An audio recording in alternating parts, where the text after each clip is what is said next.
উম্মতেরা যদি মিলাদুন নবী কিছু পালন করতে চাও, মোহাব্বতে নবীর রোজা রাখো, নবীর আমল রোজা। সোমবার দিন রোজা রাখবা, কয় শুধু রবিউল আউয়ালে, কয় না না 12 মাস রোজা রাখবা।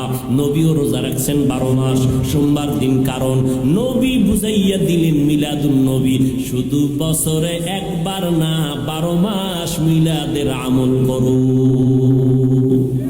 মদিনার নবী প্রত্যেক সোমবার রোজা রেখে প্রমাণ করে দিলেন আমার মিলাদে খুশি একদিন হলে চলবে না, আমার মিলাদের খুশি থাকতে হবে 12 মাস।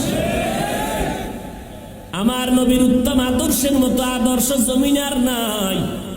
মায়ার নবী কেমন দামি নবী, যার কোনো গুনাহ নাই। আম্মা জান আয়েশা বলেন নবীর ঘাম বোতলের মধ্যে ভরে রাখতাম আমরা, মাঝে মাঝে নবীর ঘাম আতর হিসাবে ব্যবহার করতাম। কেমন মায়ার নবী আমার।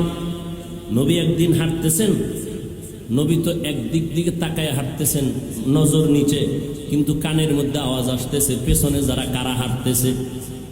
দেখেন না, এমপি সাহেব আসবে, চেয়ারম্যান আসবে, দলে সাঙ্গ ভাঙ্গ আছে না নাই? ভাব অন্যরকম। আমি বক্তা হয়ে আসছি, আমার খাদেম খুদ্দামের অভাব নাই, গাড়ি হাঁকাইয়ে আসলাম। মদিনার নবী যাচ্ছেন কোথাও, পেছনে আওয়াজ আসতেছে, সাহাবায়ে কেরামের দল আছে।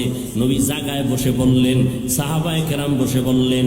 সাহাবায়ে কেরাম জিজ্ঞাসা করলেন নবী বসলেন কেন, বুঝতে পারি নাই।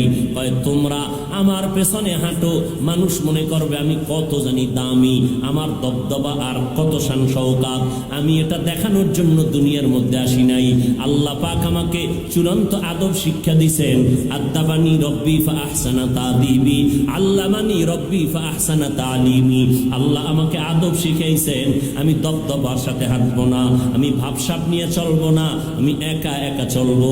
ওই নবীর আদর্শে গড়া হযরত ওমর, অর্ধ জাহানের খলিফা। যেই ওমর আমার নবীর গর্দান কাটার জন্য দৌড়ায়, ওই ওমর নবীর হাতে কালামা পড়ে এতটা দামি হয়ে গেল। সেই ওমর রাস্তা দিয়ে যখন হাঁটে, শয়তান ওই রাস্তায় চলে না।